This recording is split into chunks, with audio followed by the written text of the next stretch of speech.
बलरामपुर में संघर्ष समिति के बैनर तले बांध रोको जनसभा का किया गया आयोजन। बलरामपुर प्रखंड के अंतर्गत लुत्तीपुर पंचायत क्षेत्र के आदमपुर हाई स्कूल के प्रांगण में संघर्ष समिति बैनर तले बांध रोको जनसभा का आयोजन किया गया। आपको बता दें कि बिहार सरकार द्वारा महानंदा बेसिन फेज 2 के तहत बांध का निर्माण कराया जाना पारित है, जिससे कई पंचायत के लाखों लोग सैकड़ों बस्तियां प्रभावित होगी। इस सभा में उपस्थित सभी वक्ता एवं जनता द्वारा निर्णय लिया गया कि इस प्रस्तावित योजना का रीअलाइनमेंट किया जाए या इसे फिलहाल रोक दिया जाए। महानंदा नदी को कटाव से बचाया जाए। सरकार पहले इस पर काम करे, क्योंकि महानंदा नदी यहाँ से 10 किलोमीटर दूर है। यहाँ पर उसकी पुरानी धार जो मृत पड़ी है वह चल रहा है, जिसमें सिर्फ बाढ़ के समय में पानी आता है।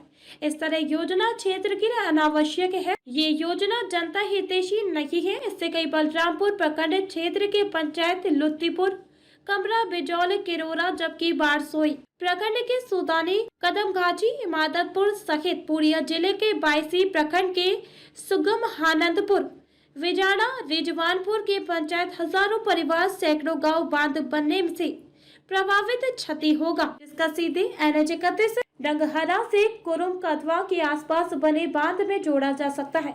स्थानीय जनप्रतिनिधि से मिलकर मुख्यमंत्री एवं जल संसाधन मंत्री को एक ज्ञापन देंगे ताकि बांध बनने से रोका जा सके।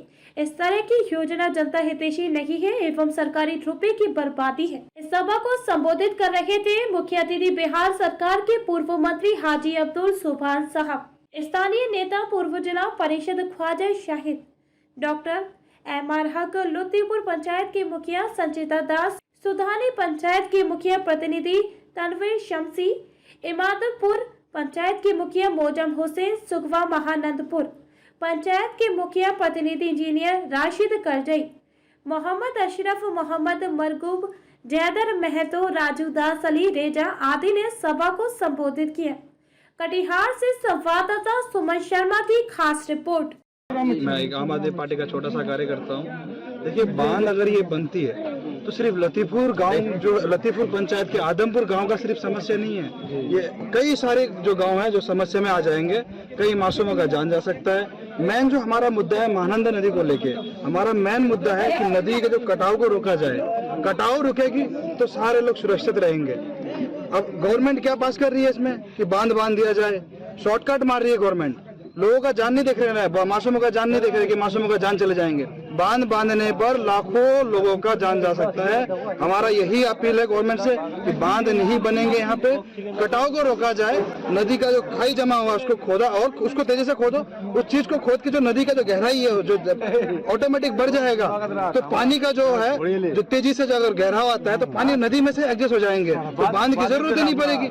जब अगर बांध ही बन जाएगा और लाखों लोगों का जान ही चले जाएंगे तो फिर ऐसे बांध बनाने का जरूरत ही क्या है। सीमांत से जी जिस तरह से वो से लेकर उससे क्या हानि हुआ? देखिए उस किस तरह से, देखिए हानि तो नहीं बोलेंगे, लेकिन कोई फायदा भी नहीं हुआ। वहाँ से लाखों किसान आज जो वहाँ से खेती नहीं कर पा रहे हैं। काफी सारे जो जमीन है वहाँ पे कोई काम का रहा नहीं। अब बांध बांधने से सिर्फ और सिर्फ यहाँ के लोगों को, हमारे जो बलरामपुर के लोग हैं, जैसे 22 क्या कहते हैं आदमपुर का लोग है, जितने भी हजारों तादाद में अगर किसान है तो सिर्फ उनको नुकसान है।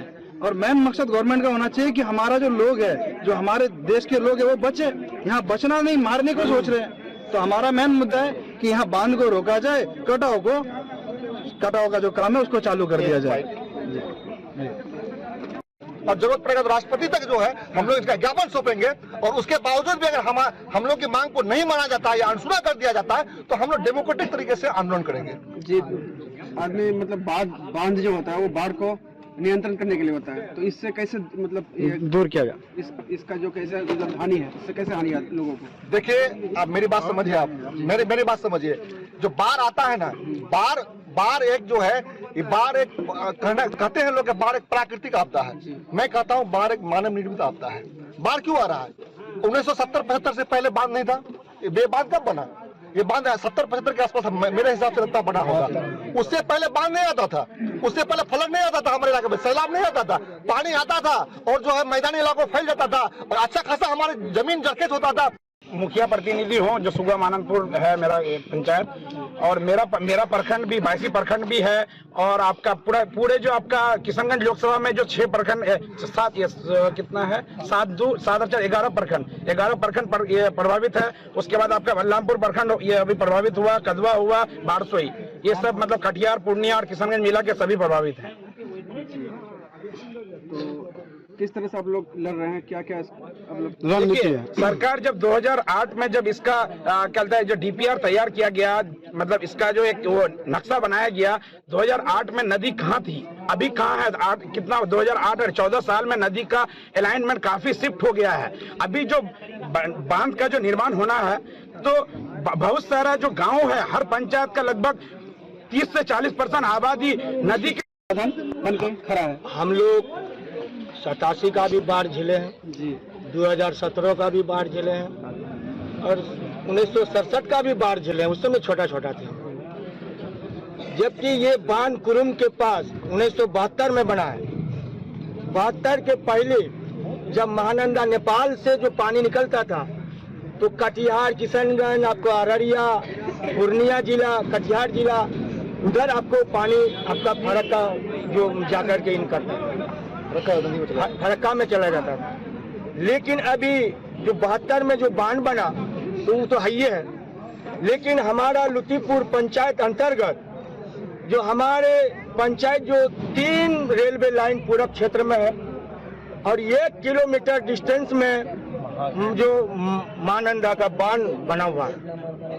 जब गंगरा से पानी जब छूटता है जो महानंदा से, तो किरोड़ा पंचायत, सियागांव पंचायत, शरीफनगर पंचायत, कमर्रा पंचायत, बिजोल पंचायत और लुतीपुर पंचायत में आकर के पानी जम जाता है। यहाँ पानी का बहाव रास्ता नहीं है। छोटा सा डिस्टेंस है, 3 पूर्व क्षेत्र में 3 रेलवे लाइन, पश्चिम क्षेत्र में 1 किलोमीटर दूरी में बांध है। तो जिसमें से सरकार जो प्रोजेक्ट लिया है जो बांध बनाने का, जो हम लोगों का ये रंगपुर गांव से रेलवे छोटी लाइन को लेकर के वैसे डंगरा होते ये अंजरेल और आपको कल्याण गांव, सबनपुर, सिम्मल टोला, माधेपुर होते हुए बद्दू टोला, बागडोक, चटांगी होते हुए आपका जो डंगरा तक जो बांधेगा, वो पानी जो आएगा तो पूरे महानंदा में ये हमारा जितना पंचायत और गांव है सब महानंदा में बह जाएगा।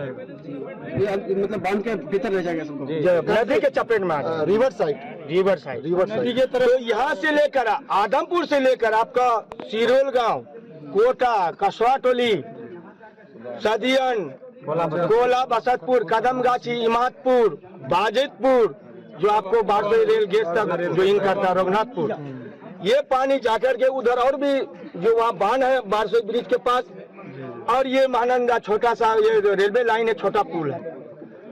तो पानी इसके अंदर जितने भी आदमी पड़ेंगे, जितना भी गांव पड़ेंगे, सब बह जाएंगे। लेकिन सरकार का प्रोजेक्ट है कि जो पुराना महानंदा है, जो धार बना हुआ अभी, उसका मिट्टी लेकर के इस बांध को बना जाएगा। जब वहाँ 10 फीट 20 फीट गड्ढा होगा, जब वहाँ से जब बागडुग से पानी क्रॉस करेगा इस महानंदा फेज 2 में, तो जब ये कटान होगा तो ये हम लोगों का गांव कुछ नहीं रहेगा। इसीलिए हम लोग कि लोकतंत्र का तकाजा है कि लोगों को, जनता को डिसाइड करने दिया जाए कि उनके हित में क्या है, न कि इसे कि सरकार कोई योजना बनाए और उसको ठोक दिया जाए जनता पर कि ये आपके हित में है।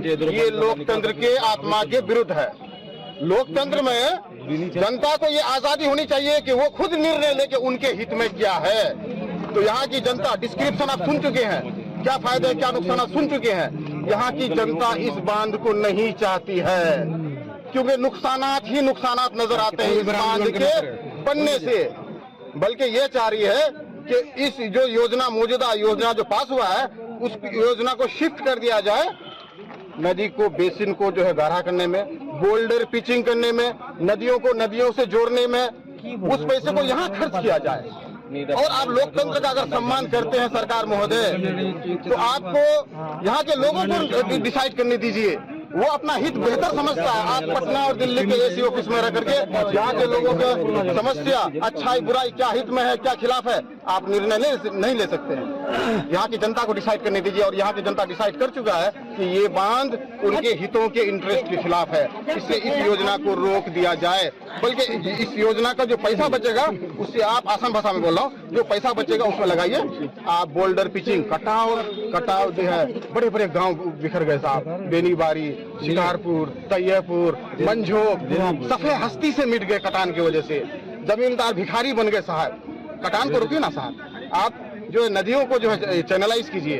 और अगर इस योजना को आप, सरकार है, आपको अगर सरकारी लोगों ने पावर दिया है, चाहते हैं कि इसे हर हाल में इम्प्लीमेंट करेंगे, तो दोबारा स्टडी कर लीजिए, अलाइनमेंट वगैरह को देख लीजिए, जनता को भरोसे में लीजिए।